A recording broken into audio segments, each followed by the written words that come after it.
नमस्कार साथियों, स्वागत है आप सभी का। तो आज की क्लास में हिंदी व्याकरण के कुछ महत्वपूर्ण प्रश्नों के बारे में पढ़ेंगे। जो भी प्रश्न आपको कराए जा रहे हैं वो हिंदी की विभिन्न परीक्षाओं में पूछे गए प्रश्न हैं। तो काफ़ी महत्वपूर्ण वीडियो है, आप लोग एंड तक देखिएगा। और जो भी विद्यार्थी पहली बार क्लास ले रहे हैं, चैनल को सब्सक्राइब जरूर कर लें, क्योंकि इसी तरह के महत्वपूर्ण प्रश्न चैनल पर डेली कराए जा रहे हैं। तो आप लोग अपनी तैयारी के लिए चैनल से जुड़ सकते हैं। तो चलिए वीडियो को शुरू करते हैं और देखते हैं पहला प्रश्न। तो देखिए, पहला प्रश्न है, क्षणिक का विलोम शब्द होगा। ऑप्शंस दिए गए हैं, दुर्गम, बी शाश्वत, सी अक्षणिक या ऑप्शन डी विक्षणिक। यह प्रश्न परीक्षा में पूछा गया था कि क्षणिक का विलोम शब्द क्या होगा। तो राइट आंसर आपको याद रखना है, ऑप्शन बी यहाँ पर राइट होगा, शाश्वत। क्षणिक का अर्थ होता है पल भर के लिए या क्षण भर के लिए, और शाश्वत का अर्थ होता है सदैव या हमेशा के लिए। तो यहाँ पर क्षणिक का विलोम होगा शाश्वत, ऑप्शन बी राइट आंसर होगा। नेक्स्ट क्वेश्चन है, जो प्रमाण से सिद्ध ना हो सके के लिए एक शब्द क्या होगा। ऑप्शंस दिए गए हैं, अप्रमाणित, बी अपरिमित, सी अनप्रमाणित या ऑप्शन डी अप्रमेय। तो जो प्रमाण से सिद्ध ना हो सके कहा जाता है अप्रमेय। परीक्षा में पूछा गया था कि जो प्रमाण से सिद्ध ना हो सके के लिए एक शब्द क्या होगा, तो अप्रमेय राइट आंसर होगा। अगर प्रश्न होता कि जो प्रमाण से सिद्ध हो सके, तो एक शब्द होता प्रमेय। याद रखिए, जो प्रमाण से सिद्ध ना हो सके अप्रमेय, और जो प्रमाण से सिद्ध हो सके वह होता है प्रमेय। दोनों याद रखिएगा, परीक्षा में पूछे जाते हैं। नेक्स्ट क्वेश्चन है, जिसकी कोई उपमा ना दी जा सके कहा जाता है, यानी इसके लिए एक शब्द क्या होगा, उपमेय, उपमान, अनुपम या अनुपमा। तो देखिए, अनुपम का अर्थ होता है जिसकी कोई उपमा ना हो या जिसकी कोई उपमा ना दी जा सके, उसे कहा जाता है अनुपम। ऑप्शन सी यहाँ पर राइट आंसर हो जाएगा। नेक्स्ट क्वेश्चन है, सन्मार्ग का विलोम शब्द क्या होगा। सहज मार्ग, सुमार्ग, अमार्ग या ऑप्शन डी कुमार्ग। तो देखिए, सन्मार्ग का विलोम क्या होगा, परीक्षा में पूछा गया था, तो आपको याद रखना है ऑप्शन डी कुमार्ग। सन्मार्ग का विलोम होता है कुमार्ग। नेक्स्ट क्वेश्चन है, श्रेयस का पर्यायवाची शब्द है। ऑप्शंस दिए गए हैं, उत्पातु, सुकीर्ति, ऑप्शन सी अपकीर्ति या ऑप्शन डी सृजन। तो श्रेयस का पर्यायवाची शब्द क्या होगा, तो यहाँ पर विकल्प बी बिल्कुल सही हो जाएगा, सुकीर्ति। श्रेयस का पर्यायवाची शब्द होता है सुकीर्ति, कीर्ति, यश। याद रखिएगा, ये सब पर्यायवाची होते हैं श्रेयस के।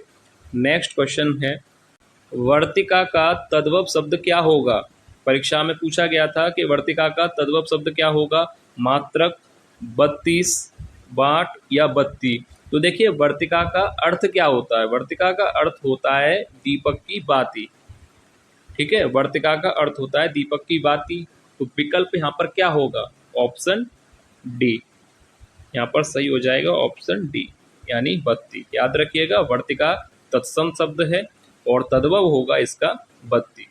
नेक्स्ट क्वेश्चन है, गजवदन का पर्यायवाची शब्द है। ऑप्शन ए गर्जन, बी गणपति, सी मेघनाथ या ऑप्शन डी विष्णु। गजवदन का पर्यायवाची शब्द है। तो देखिए, सरल प्रश्न है, ऑप्शन बी यहाँ पर राइट हो जाएगा, गणपति। गणपति का पर्यायवाची शब्द है गजवदन। तो याद रखिएगा, ऑप्शन बी राइट आंसर होगा।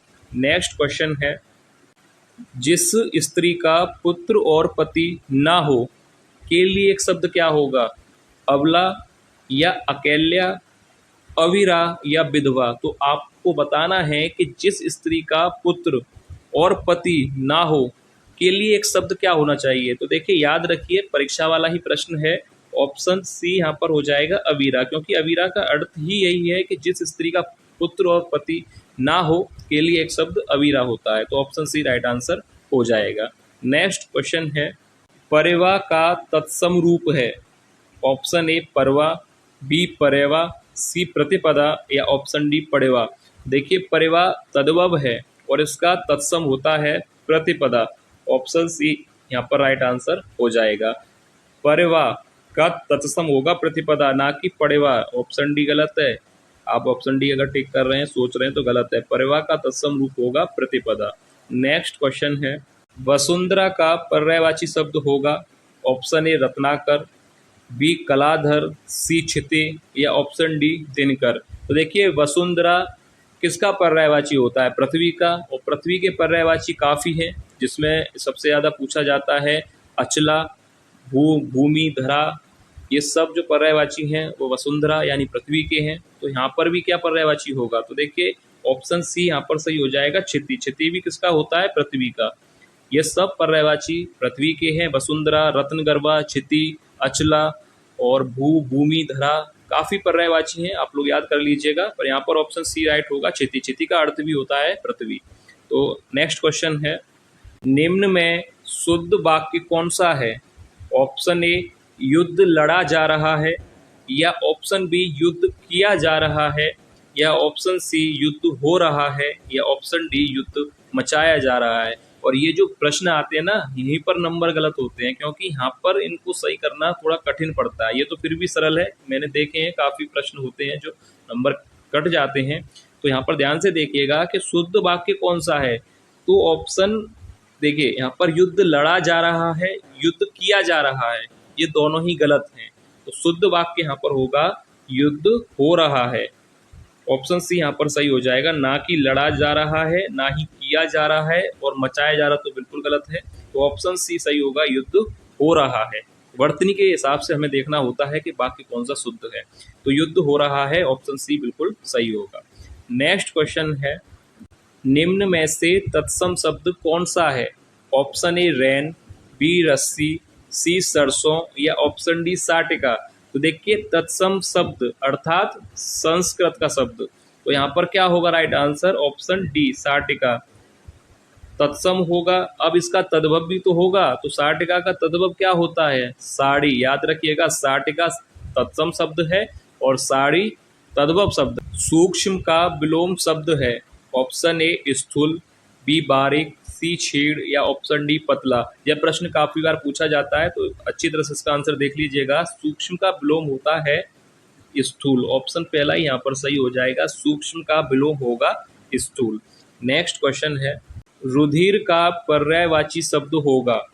ऑप्शन ए खग, बी अर्कजा, सी रक्त, या ऑप्शन डी नेत्र। तो सरल प्रश्न है, रुधिर का पर्यायवाची शब्द होगा ऑप्शन सी रक्त। ऑप्शन सी यहाँ पर राइट आंसर हो जाएगा, रुधिर का पर्यायवाची होगा रक्त। नेक्स्ट क्वेश्चन है, जो कम खर्च करता हो के लिए एक शब्द क्या होगा? कंजूस, या मक्खी चूस, या लोभी, या मितव्ययी। क्या कहा जाएगा? जो कम खर्च करता हो। तो इसके लिए एक शब्द याद रखिएगा, ऑप्शन डी होगा मितव्ययी। कम खर्च करने वाले को मितव्ययी कहा जाता है, ना कि कंजूस। ऑप्शन डी यहाँ पर राइट आंसर हो जाएगा। दूध का पर्यायवाची शब्द होगा। ऑप्शन ए सुधा, बी अमीय, सी पीयूष, या ऑप्शन डी घन। तो यहाँ पर राइट आंसर क्या होगा? दूध का पर्यायवाची शब्द क्या होना चाहिए? सुधा, अमीय और घन। ये तीनों ही गलत हैं, सही होगा पीयूष। दूध का पर्यायवाची शब्द होता है पीयूष। याद रखिएगा, ये भी एग्जाम में आया था प्रश्न, दूध का पर्यायवाची शब्द क्या है? तो राइट आंसर याद रखना है आपको, सी पीयूष। नेक्स्ट क्वेश्चन है, निम्न में शुद्ध वाक्य कौन सा है?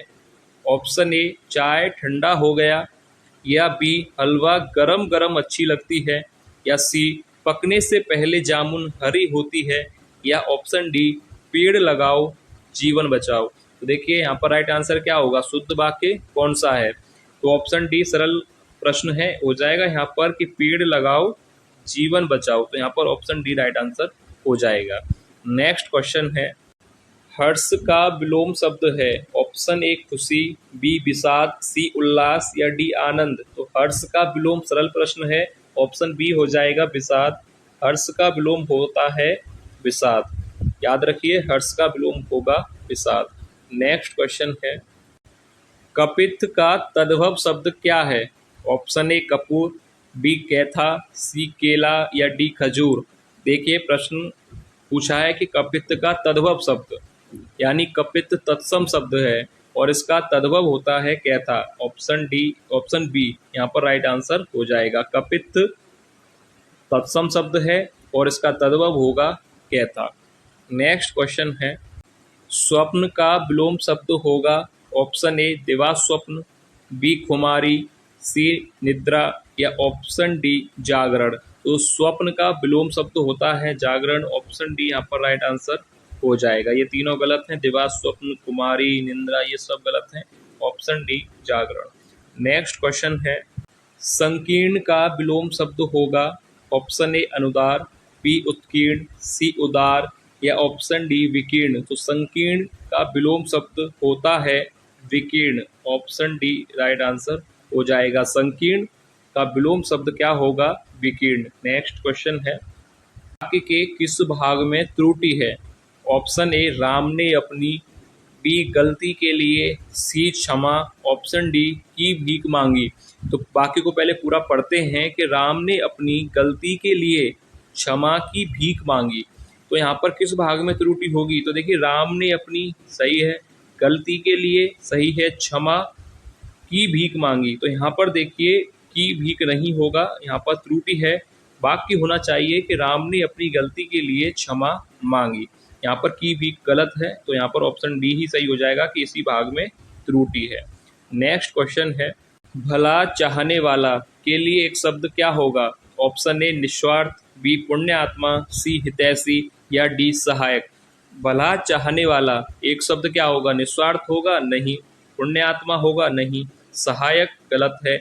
भला चाहने वाले को कहा जाता है हितैषी। ऑप्शन सी यहाँ पर राइट आंसर हो जाएगा। याद रखिए, भला चाहने वाले के लिए एक शब्द क्या होगा? हितैषी।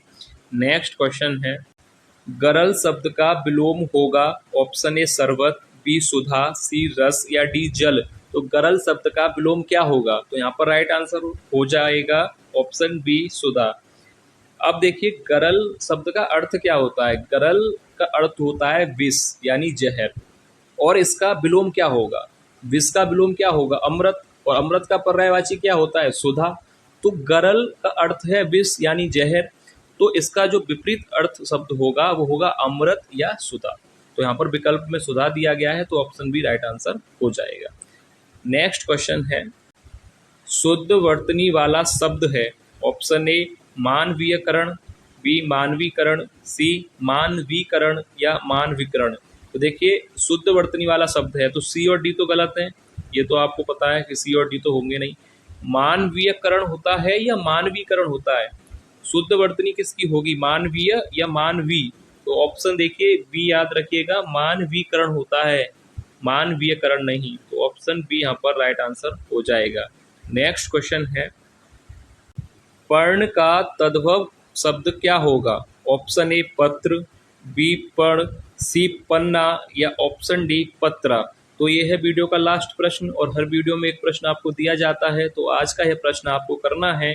बताइएगा कि पर्ण शब्द का तद्भव क्या होगा। ये एक टेस्ट प्रश्न समझिए, और जो भी राइट आंसर हो आप लोग कमेंट करके बताइएगा कि पर्ण का तद्भव शब्द क्या होगा। ठीक है, और जो भी विद्यार्थी पहली बार क्लास ले रहे थे, चैनल को सब्सक्राइब जरूर कर लीजिएगा अपनी तैयारी के लिए। तो चलिए मिलेंगे नेक्स्ट क्लास में और महत्वपूर्ण प्रश्नों के साथ। तब तक के लिए धन्यवाद।